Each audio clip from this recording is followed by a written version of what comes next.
Alors bonjour à tous, je m'appelle Mélanie Batz et ça fait maintenant 6 ans en fait, que je travaille dans le monde de l'open source. Mon but aujourd'hui, c'est de partager avec vous mon expérience et d'essayer de vous expliquer quand, comment et pourquoi je suis devenue développeuse et en plus développeuse open source. Donc je suppose que vous avez entendu parler de la diversité. On en entend parler partout dans le monde de l'informatique en ce moment, que ce soit dans les communautés open source ou dans les entreprises. Et la plupart du temps, en fait, ça se résume à mettre en place un code of conduct dans une conférence ou sur vos projets. En fait, qu'on soit clair, ça ne suffit pas à faire de la diversité dans les projets. Donc je vais essayer de voir avec vous qu'est-ce qui m'a, moi, permis d'y arriver et d'être là où j'en suis aujourd'hui. Je vais essayer de vous donner quelques pistes en même temps.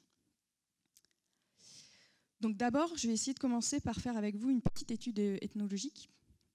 D'après vous, qu'est-ce que c'est qu'un développeur open source ? Et est-ce qu'il y en a déjà certains d'entre vous qui sont développeurs open source dans la salle? Il y a moi. Ah, on en a quelques-uns. C'est cool. Alors voilà, un spécimen de développeur open source. En fait, je ne dis pas que tous les développeurs open source ressemblent à ça, soyons clairs, mais je suis sûre que vous avez quelques points communs avec lui. Donc si nous l'étudions d'un petit peu plus près, on va se rendre compte que la croyance populaire veut que ce soit un homme, et en plus particulièrement un barbu. Il vit et travaille seul, chez lui, complètement isolé. Il boit du coca, il se nourrit de pizza, et en échange, il crache du code toute la nuit.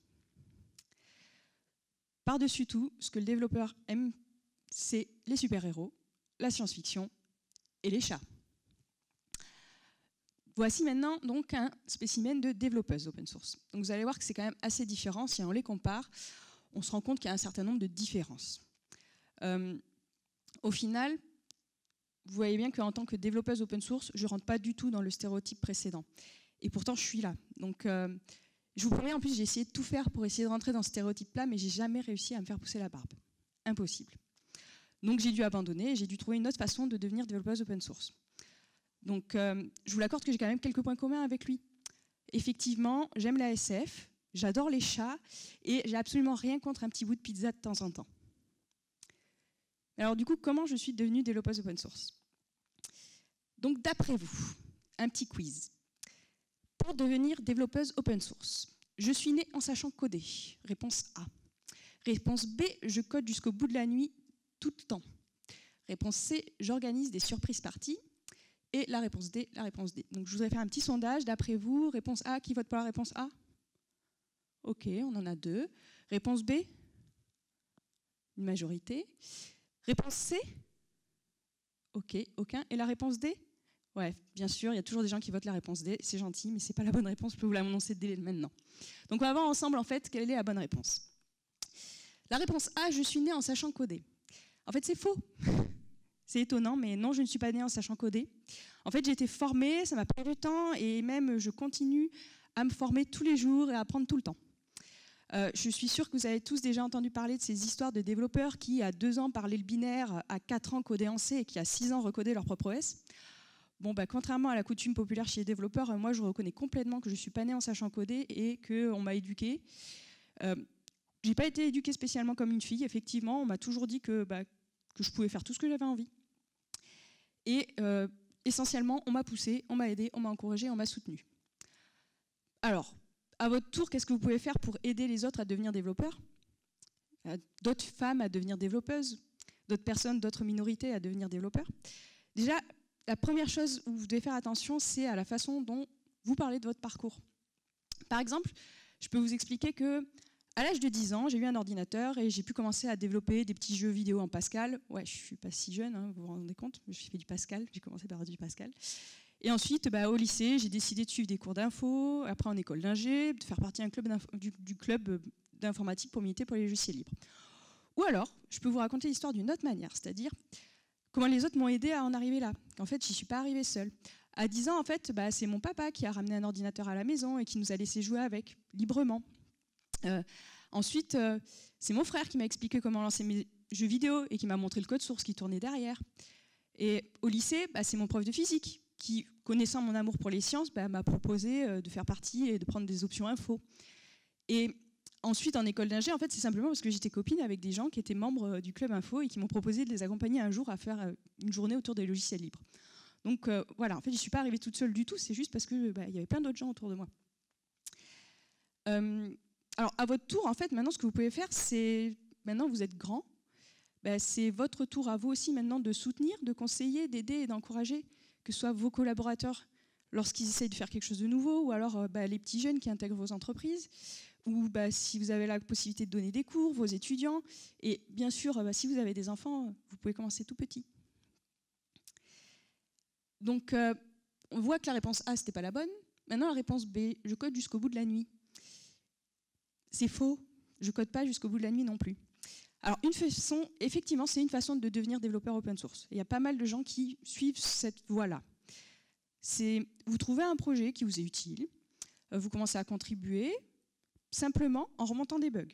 Ensuite, vous vous intéressez de plus en plus à ce projet-là, donc vous allez suivre le fait qu'il y a des nouvelles versions qui vont sortir. Ces nouvelles versions, vous allez commencer à les tester en avance. Puis un jour, pour pouvoir commencer à rentrer dans le code, vous participez à un hackathon. Et un jour après, il y a un bug qui vous énerve et qui vous horripile, et donc vous décidez de rentrer dans le code pour de vrai et vous fixez le bug. Et là, vous finissez par avoir un patch et oser envoyer votre premier patch. Et la plupart du temps, ces choses-là se font sur votre temps libre. Petit à petit, vous avez intégré le projet. Et là, on touche enfin le Graal, on devient committeur sur le projet open source. Et à la suite de ça, vous êtes de plus en plus reconnu dans la communauté et il y a une boîte qui contribue majoritairement à ce projet-là, qui vous propose de vous embaucher. Le problème avec ça, c'est que tout ça, ça repose sur la méritocratie. Et la méritocratie, en fait, elle est trop stricte. C'est-à-dire qu'on va se mettre à respecter que les gens qui savent faire du code sophistiqué et qui savent se faire entendre. Donc souvent, dans les projets open source, on va se retrouver avec des gens qui sont très très très bons techniquement et qui sont plutôt grande gueule. Donc comment on va faire pour essayer de casser ces stéréotypes-là? Parce que du coup, le but, c'est d'essayer d'attirer des gens qui sont différents. On ne veut pas avoir que des grandes gueules, c'est pas évident en fait. Donc on va essayer d'aller plus loin que la méritocratie technique. Donc il y a des projets qui essayent de mettre en place des initiatives qui sont plus ou moins bonnes, par exemple autour de la discrimination positive. Bon, on en reparlera plus tard. Après, il y a d'autres initiatives qui, elles, sont plus autour des enfants, qui leur proposent du coup des petits, de leur faire comprendre que tout le monde peut réussir à coder. Donc ça va être à travers des Coding Goût et des Devoxx for Kids. Au final, si vous voulez passer par cette voie-là, le plus compliqué, ça va être d'oser participer à un projet. Finalement, les gens que vous avez en face, ils sont plutôt bienveillants. Il ne faut pas croire que quand vous allez envoyer votre premier patch, oui, vous allez vous faire défoncer. C'est clair, vous n'avez pas fait ce qu'il faut. La personne qui va être en face va vous expliquer pourquoi est-ce que ça ne va pas. Il faut être prêt à l'entendre. Et il faut voir qu'eux aussi, en fait, ils ont tout intérêt à vous faire rentrer dans les projets la plupart du temps. Donc, il faut mieux les écouter et essayer d'améliorer ce que vous avez fait. Après, un autre point aussi, c'est que maintenant, vous aussi, vous travaillez dans des entreprises et donc, vous avez certainement, à un moment donné, avoir à recruter des gens. Faites attention à prendre conscience de vos biais, en fait. Effectivement, si vous n'embauchez que des gens qui aiment la SF, qui mangent des pizzas et qui boivent du coca comme vous, bon, c'est qu'il y a un problème, c'est que vous ne regardez pas assez loin. Donc prenez conscience des biais que vous avez et faites attention aux gens que vous recrutez. Du coup, comment est-ce qu'on arrive à devenir développeur open source si on ne vit pas pour programmer, si on ne code pas le week-end et que même de toute façon, si j'avais osé le faire il y a 6 ans, j'aurais jamais osé envoyer un patch comme ça à des inconnus. Donc on va voir la réponse C. En fait, effectivement, moi j'ai organisé des surprises parties pour réussir à arriver ici. Donc en fait, comment j'en suis arrivée là, c'est qu'effectivement, je vous l'ai dit, j'ai commencé à militer pour les logiciels libres quand j'étais en école d'ingénieur. Pourquoi? Parce que simplement, j'étais convaincue par les valeurs du logiciel libre, par l'aspect éthique. Devenue militante, j'étais quand même plus utilisatrice de logiciels libres. J'étais développeuse, mais je faisais que du développement propriétaire. Donc devenir utilisateur de logiciels libres à développeur de logiciels libres, il y a quand même un pas qu'il faut franchir. Donc moi, je vous l'ai dit, je ne suis pas passée par le pas habituel de je suis rentrée dans un projet et ensuite j'ai été propulsée. Ce n'est pas du tout ça.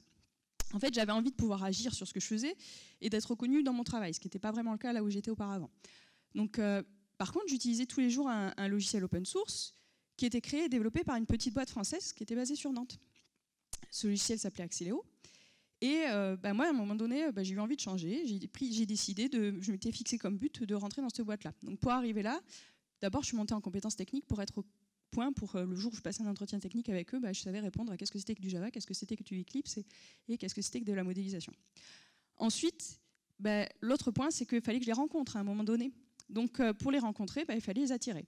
Donc, là, ça veut dire participer au réseau. Leur réseau, c'est une boîte qui fait du Eclipse. Donc, qu'est-ce que j'ai fait? C'est que moi, j'ai organisé ce que j'ai appelé une Eclipse Party. C'était une journée, un événement, une conférence qui m'a permis de faire venir tous les gens de la communauté Eclipse française à l'endroit où moi j'étais.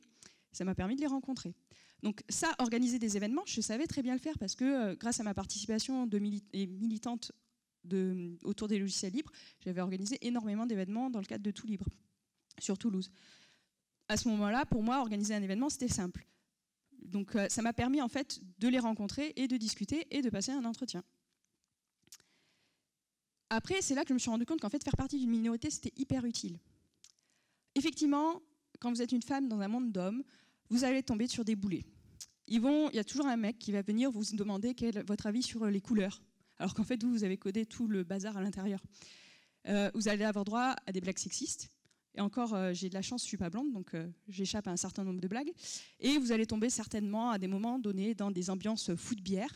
Autant le foot, c'est vrai que ce n'est pas mon kiff, autant j'ai absolument rien contre la bière, donc bon, on a quand même des points communs. À ce moment-là, vous allez avoir deux positions possibles. Soit il va falloir savoir dire juste, si c'est des gens qui sont assez intelligents en face, vous allez pouvoir leur dire ça suffit, tes blagues, là, ça me saoule, arrête. Ou alors, y en a d'autres où vous savez que c'est juste perdu d'avance, arrêtez, relevez pas, et puis c'est tout, quoi. Laissez couler. Donc moi, le côté minorité, j'ai préféré garder vraiment le côté positif du truc, c'est que faire partie d'une minorité, pour moi, c'est un vrai avantage, parce qu'on se souvient de moi super facilement. C'est-à-dire que je viens à un endroit, je viens dans un lieu, fatalement, la plupart du temps, je suis la seule femme sur les 100 participants, et tout le monde sait que je m'appelle Mélanie. Bah, c'est cool, en fait, c'est pratique. T'as pas besoin de te représenter 50 fois. Du coup, il y a 6 ans, j'ai pu rejoindre OBO, qui est donc ma société actuelle. Normalement, vous devriez voir le petit logo en bas, là, mais il n'apparaît pas. Et donc OBO, c'est une société qui est spécialisée dans le développement d'ateliers de modélisation, qui s'appuie sur des technologies open source et qui est particulièrement impliquée en fait, dans la fondation Eclipse. Donc, pourquoi est-ce que ça a été simple pour moi de rejoindre et de m'intégrer dans cette boîte-là? En fait, parce que OBO, c'est une entreprise qui est vraiment basée sur les valeurs de l'open source. Donc les personnes, elles sont ouvertes d'esprit, elles sont à l'écoute, ce qui nous permet en fait, de super facilement échanger et ainsi d'apprendre les uns des autres. En fait, tout le monde est prêt à donner et à redistribuer leurs connaissances. Et ça, c'est quand même super agréable. Et tout ça, ça va se faire en plus dans un cadre d'un très haut niveau d'expertise et d'excellence, où la qualité du code produit, elle va être au cœur de tout. Une grosse partie en fait, des logiciels produits à OBO sont open source. Donc tout le monde peut voir en fait, ce que vous faites à tout moment. Et ça vous pousse en fait, à faire toujours mieux. Parce que vous savez qu'il y a toujours quelqu'un qui va aller voir qu'est-ce que vous êtes en train de faire. Du coup, quand je suis arrivée, en fait, les gens ils m'ont beaucoup aidée. Ils m'ont conseillé, mais pas seulement en fait. Parce que c'est sympa les conseils, mais ça ne permet pas de faire les choses. Donc ce qu'ils ont fait, c'est qu'ils m'ont aussi offert des opportunités. Parce qu'ils étaient à l'écoute de ce que je pouvais proposer. Et c'est comme ça que le jour où je suis arrivée, en fait, un jour je suis arrivée dans ma boîte et puis je leur ai proposé de fabriquer un chat qui fait des bulles, basé sur un Arduino, et tout ça pour promouvoir des solutions de modélisation. Vous voyez pas bien le lien, c'est normal. Eux non plus au début, mais ils m'ont dit « Ok, vas-y Mélanie, il n'y a pas de souci, tente le truc ». Il s'avère que ça a super bien marché. C'est une de nos démos qui a tourné un peu partout dans le monde et que tout le monde a adoré. Et c'était parti juste comme ça d'une idée à la base. Je me suis dit, tiens, je peux faire un truc autour d'un Arduino. Et eux, ils étaient prêts à l'entendre. Donc, en gros, ça, c'était pour l'ambiance que je résumerais à OBO, qui était très ouverte et très inclusive. C'est-à-dire que quand je suis arrivée, ils ont su tout de suite venir vers moi. Mais en fait, surtout, ce qui m'a permis de les rejoindre, c'est le fait qu'ils m'ont offert un poste en télétravail. Parce que je vous avais dit, la boîte, elle était à Nantes. Moi, j'habite Toulouse. Et j'avais absolument pas l'intention de déménager. Donc j'ai pu obtenir le job que je souhaitais, tout en restant au même endroit physiquement. Et du coup, pourquoi est-ce qu'eux, ils n'ont pas hésité à me proposer du télétravail? C'est parce que eux, leurs équipes, en fait, sont habituées à travailler avec des gens à distance, du fait de leur implication sur des projets open source. Du coup, si je peux résumer, en fait, ce que vous pouvez faire vous aussi maintenant, si vous avez envie d'embaucher d'autres gens qui viennent de divers horizons, déjà, donnez-vous la possibilité de trouver donnez-vous les moyens de trouver les meilleurs, simplement en leur proposant du télétravail. Et après aussi, c'est bien de conseiller les gens, les jeunes, etc. Mais surtout, donnez-leur des opportunités. Si un jour, vous avez besoin de faire progresser quelqu'un sur de la qualité, par exemple, de code, juste donnez-lui un projet et puis laissez-le faire et puis qu'il se rende compte de comment c'est compliqué et pourquoi c'est important. Du coup, maintenant, je suis dans l'open source. Et pourquoi est-ce que j'y reste? Parce que finalement, qu'est-ce que c'est qu'être dans l'open source? Il est reconnu et réputé surtout, plutôt réputé, que le monde du dev informatique est un environnement difficile d'accès pour les femmes et que l'open source est encore plus masculin. En fait, moi j'ai envie de dire que contrairement à cette réputation, je ne suis pas d'accord avec ça. Effectivement, on se retrouve dans un monde masculin, mais c'est pas si difficile que ça à vivre en fait, parce que moi ça dépend vraiment des gens que vous avez autour de vous. Les gens qui nous entourent, c'est eux qui font, enfin c'est vous et nous qui faisons les projets. Donc certainement j'ai eu de la chance, je suis tombée sur des gens qui étaient sur des bonnes personnes, qui étaient bienveillants, et donc à ce moment-là, j'ai pas eu de soucis moi pour m'intégrer. Mais finalement, ce que je veux que vous reteniez, c'est que c'est un travail de tous les jours de permettre d'intégrer les gens. Et au contraire de ce que je disais au début et du stéréotype du début, ouais, je sais, mais je vais finir 20 minutes, mais voilà. T'inquiète pas, ça fait 20 minutes pile. Au contraire de ce que je disais au début, en fait, être dev open source, c'est être très sociable. C'est-à-dire qu'il va falloir beaucoup échanger avec d'autres développeurs, avec d'autres utilisateurs, va falloir communiquer en anglais, et va falloir surtout apprendre à communiquer à distance. Vous allez travailler avec des équipes décentralisées. Tout ça, ça va se faire via un certain nombre d'outils, du Git, du Gerrit, des Mattermost, des wikis. Et en plus de cette communication à distance, vous allez aussi avoir la possibilité de temps en temps de participer à des événements qui vont vous permettre de retrouver des gens de la communauté. Et par exemple, c'est effectivement, moi je participe donc à la communauté Eclipse. Donc Eclipse, c'est effectivement un IDE Java, mais c'est pas que ça, ça va être aussi plein d'autres choses. On va avoir du microservice, du J2E, de l'OpenG9, on va avoir de la modélisation, de l'IoT. Donc ça va me permettre de découvrir plein d'autres choses aussi que ce dans quoi je travaille d'habitude. Donc la communauté, c'est important de pouvoir participer à la communauté parce que ça vous permet de rencontrer les gens aussi réellement. Donc ça, c'est une des choses que j'apprécie énormément dans le développement open source, c'est que, ok, je développe du code dans mon coin, mais je fais pas que ça, je rencontre aussi beaucoup de monde. Et ensuite aussi, quand vous passez à un autre stade, que votre projet open source il commence à être bien connu, vous allez avoir la possibilité de vous-même créer une communauté autour de ce projet-là. Et donc de vous-même organiser d'autres événements. Donc ça, c'est encore plus cool parce que du coup, vous allez être de plus en plus dans la communication et dans la socialisation. Par contre, il y a des choses effectivement qui sont assez désagréables quand vous êtes développeuse open source et développeuse que vous participez à ces événements. C'est que la plupart du temps, aussi bien donc, que ce soit dans les communautés ou même dans les entreprises, en fait, quand vous êtes une développeuse, vous êtes vue un peu comme une licorne, c'est-à-dire que vous êtes une créature mystique, rare, précieuse. Et ça, au final, ça n'a pas de sens parce que il y a plein de choses qui se font. Je vous parlais de discrimination positive donc tout à l'heure. C'est que lors des événements, dans les sociétés, on va trouver plein de choses du genre des tarifs spéciaux à des confs, de la discrimination positive, des quotas, des événements spéciaux, des repas entre filles. Et pour moi, tout ça, c'est hyper désagréable. En fait, vous cherchez à intégrer les femmes dans l'environnement du développeur, enfin dans le développement open source, dans les communautés. Et au final, à chaque fois que vous en voyez une, vous faites « Ah, il y en a une là. Vous avez vu? Elle est là. » Et bon, ok, nous, on a envie de passer inconnu comme les autres. Il n'y a pas de souci. Donc, par exemple, j'aimerais bien que vous preniez conscience que quand il y a une femme qui vient à une conférence, ouais, elle est venue seule. Et non, elle n'accompagne pas son mari. Ça, je l'ai eu plein de fois, cette question-là. Et ouais, je fais un talk, en fait, parce que j'ai des choses à raconter. Et aussi que, non, j'ai pas envie de discuter avec une autre femme, parce que simplement, c'est une femme. Si j'ai envie de discuter avec elle, c'est peut-être parce qu'on a des choses à échanger techniquement. Mais simplement, le fait que je sois née femme, j'y peux rien. Donc, s'il vous plaît aussi, arrêtez de demander aux femmes comment améliorer la diversité dans les communautés open source. En fait, elles n'ont pas plus la solution que vous, et puis en plus, elles commencent à en avoir ras-le-bol de l'entendre parler, celle-là. Et donc, tout ceci fait qu'à un moment, quand vous êtes dans votre...